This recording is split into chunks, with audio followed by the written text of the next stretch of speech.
بات یہ ہے کہ میں جب یہاں پڑھتا تھا تو الحمدللہ میری پوزیشن آتی تھی تو انہوں نے مجھے کتاب دی ابکار المنن فی تنقید آثار السنن. صحیح. علامہ نیوی نے کتاب لکھی تھی آثار السنن. جی. حنفی مستدلات کو اس نے اپنے طور پہ جو ہے مضبوط کیا تو اس کا رد لکھا صاحب تحفۃ الحافظی علامہ عبد الرحمن مبارک پوری رحمۃ اللہ علیہ نے ابکار المنن فی تنقید آثار السنن. تو یہ کتاب انہوں نے مجھے دی، اس پہ موٹا سا لکھا تھا اول کے لیے. صحیح. تو ابتدائی کلاس تھی تو دوسرے لڑکوں کو انہوں نے رومال اور پیسے دیے تو میرے دل میں یہ بات آئی کہ انہوں نے تعصب کیا ہے تو مجھے کوئی رومال یا وہ پیسے، چھوٹی عمر تھی، یہ چیزیں پرکشش تھیں، یہ کتاب مجھے دے. وہ حالانکہ وہ مہنگی تھی کتاب تو انہوں نے اس لیے دی کہ یہ بعد میں جب عربی پڑھے گا تو یہ جانے گا. تو اس وقت سے پھر مجھے اور ان سے نا وہ ہو گئی. تو میں اگر کچھ مائل ہو بھی رہا تھا نا تو میں نے کہا یہ لوگ ٹھیک نہیں ہیں. حالانکہ بیچارے ٹھیک تھے، بس ایسے میرے پاس بلوغ مرام بھی پڑھ لی دوسرے سال، میرے فریدین بھی دی تو میں نے کہا چونکہ ہم نے تو نہیں کرنی نا. تو یہ چلتا رہا. اب ہوا یہ کہ میں بس میں بیٹھا، میرے پاس کتابیں تھیں، سفر میں کر رہا تھا تو لوگوں نے مجھے دیکھا، انہوں نے سمجھا مولوی، واقعی صحیح سمجھا میں مولوی ہوں. تو انہوں نے مولویوں کے خلاف باتیں شروع کر دی. مولوی کھاتے ہیں، یہ عرس کرتے ہیں، یہ تیسا کرتے ہیں، 40واں کرتے ہیں، یہ لوگوں سے یہ کرتے ہیں، وہ کرتے ہیں.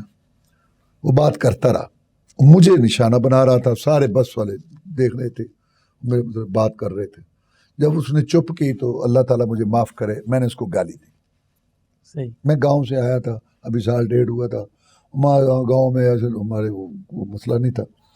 تو میں نے اس کو گالی دی تو وہ بڑا حیران ہوا، کہتے کیا بات ہے. میں نے کہا ہم نے جو ان کے خلاف جہاد شروع کیا ہے کہ تم بھی گھر سے کھاؤ، لوگ گھروں سے کھائیں، علماء تم بھی گھر سے کھاؤ، تو تم جو ان کے پیچھے چلتے ہو تو تمہارے ساتھ یہی کچھ ہی ہوگا نا. تو پھر تمہیں رونے کا کیا مسئلہ ہے؟ کیوں روتے ہو، چیختے کیوں ہو؟ ابھی تمہارے پاس ساتھ اور کچھ بہت کچھ ہوگا. تو اس نے مجھے دیوبندی سمجھا تو صحیح سمجھا. تو مجھے کہتا ہے تمہارا بھی کوئی حال نہیں، فتاوی رشیدیہ میں لکھا ہے کہ یہ کبا کھانا جائز ہے. مجھے تو نہیں اس بات کا پتہ تھا. تو میں نے سمجھا کہ یہ مجھے دیوبندی سمجھ رہا ہے، فتاوی رشیدیہ سے مراد مولانا رشید احمد گنگوئی ہے. میرا دماغ ادھر گیا تو میں فتاوی رشیدیہ تو نہیں پڑھا تھا. اب میں نے سوچا کہ پہلے میں اس پہ غالب آیا، اب یہ مجھے وہ دبا رہا ہے فتاوی رشیدیہ کی وجہ سے. تو یہ وہ جو جیسے گاؤں میں ذہن ہوتا ہے نا، کانڈ نہیں لگنی چاہیے تھی. تو میں نے وہاں سے یہ ایلزیشن کا مجھے پتہ تھا صرف اس وجہ سے کہ میں اس کے آگے لاجواب نہ ہوں. تو میں نے کہا کہ میں فتاوی رشیدیہ کو نہیں جانتا، فتاوی رشیدیہ کیا ہے، تھوڑا سا اوپر. تو کہتا اوپر، تو اس نے پھر ایسے اشارہ کیا فریدین کا اور سینے پر ہاتھ.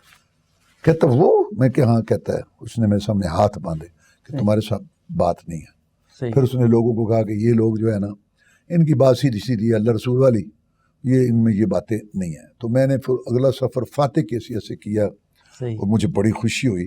تو پھر میرے دل میں بات آئی کہ یہ قرآن حدیث والی بات ہی ٹھیک ہے، یہ تو کس کی، اب اس وقت تو بات تھوڑی تھی. اب میں یہ جملہ بولا کرتا ہوں کہ غیر نبی کی وکالت نہیں ہو سکتی. اب میرا ایک جملہ ہوتا ہے کہ کتنا بھی ہو اس کی وکالت نہیں ہو سکتی، ادھر سے خراب ادھر سے. تو وہ یہی بات ہی ہوئی. میں نے کہا کب تک؟ تو میں نے کہا یہ تو مسئلہ ٹھیک نہیں ہے. تو پھر میں نے سوچا کہ مجھے صحیح معنی میں مسئلہ کے حدیث اپنا لینا چاہیے، اور میں تعارف تو ہو چکا تھا. تو پھر میں واپس جب آیا مدرسے میں تو میں نے اللہ سے معافی مانگی، غالباً 2 رکعت بھی پڑھی ہوگی شاید. تو میں نے کہا کہ تو میں وہاں سے حدیث ہو گیا. پھر میں نے یہ سمجھا کہ یہ جو ہے نا یہ حق ہے، اس میں انسان کو نا یعنی کہ کوئی بےزتی یا کوئی ایسی سبکی محسوس نہیں ہوتی. جہدے کول قرآن حدیث ہوئے، وہ قسمت دی کیا ریس ہوئے.